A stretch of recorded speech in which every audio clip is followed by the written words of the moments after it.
এই ধরলে আমি যে মলাম 300 টাকা জোড়া কবিতর, তাও কেউ কেনে না। ফেসবুক পেজটা ফলো করি, চ্যানেলটা সাবস্ক্রাইব করি, কমেন্ট তো করবি। 300 টাকা জোড়া কবিতর কেউ কমেন্টও করে না। একটা গল্প বলি শোন জহুরুল। আমার এই পাশের বাড়ির চাষা গেছে হাটে এক গায়ে গরু বেচতে।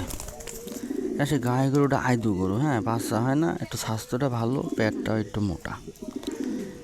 এবং হাটে গেলি পারে এক ব্যাপারী এসে পেটে একটা টোকা মারি বলছে, কি গো বাপুরে, তোমার গরুর পেটে বাচ্চা নাকি? দেখ চাষা কোনো কথা বললো না, চুপ করে থাকলো।